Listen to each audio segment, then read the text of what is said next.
Bonjour à tous. 27 communes du Jura dans une zone réglementée. Le premier cas confirmé de la grippe aviaire a été identifié près d'Aumont. Une zone réglementée a été mise en place pour 26 communes par la préfecture, imposant aux propriétaires de volailles de sécuriser leurs animaux. Le virus se transmet par les oiseaux sauvages et peut entraîner l'abattage total du cheptel infecté. Une caméra mobile dans les rues de Châtenois-le-Royal. La commune déploiera une 5e phase de vidéosurveillance dès 2026 avec 3 nouvelles caméras, dont une mobile qui pourra se déplacer selon les besoins. Les sites concernés incluent l'arrière des salles Prévert et de la salle des fêtes. Le coût de cette étape est de 55 700 € hors taxe, financé en partie par une subvention de l'État. Les images restent dissuasives et consultées pour les enquêtes policières.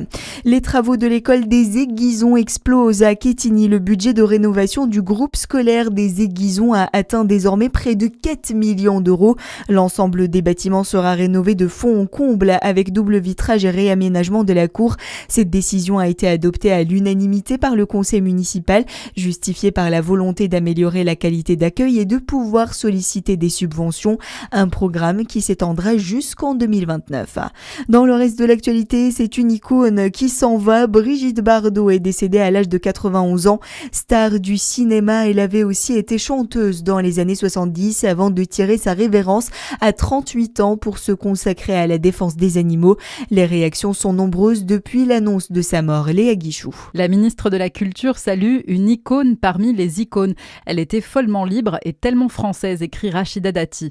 Incroyablement française retient aussi Marine Le Pen. Brigitte Bardot ne cachait pas sa proximité avec l'extrême droite. Le président du Rassemblement national rend d'ailleurs hommage à une ardente patriote. De leur côté, les associations saluent l'engagement de l'actrice en faveur des animaux. La fondation Brigitte Bardot évoque une femme exceptionnelle qui a tout donné et tout abandonné pour un monde plus respectueux des animaux.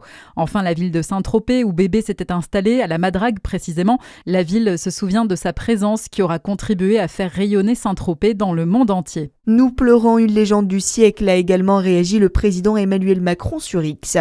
Toujours pas d'accord de paix en Ukraine, mais des avancées selon Donald Trump. Le président américain a rencontré hier en Floride Volodymyr Zelensky. Il a notamment affirmé que de nombreux progrès ont été faits pour mettre fin au conflit, mais sans donner plus de détails concrets. Le dirigeant ukrainien a pour sa part annoncé la tenue en janvier d'une nouvelle réunion. Et puis, nouvelle dijonnaise de l'année, Kumiku Piat, native de Fukuoka, installée à Dijon depuis 2002, remporte le titre 2025 avec 644 voix, soit 30% des suffrages. Figure de la cuisine japonaise, elle partage ses recettes sur sa chaîne YouTube lancée en 2022.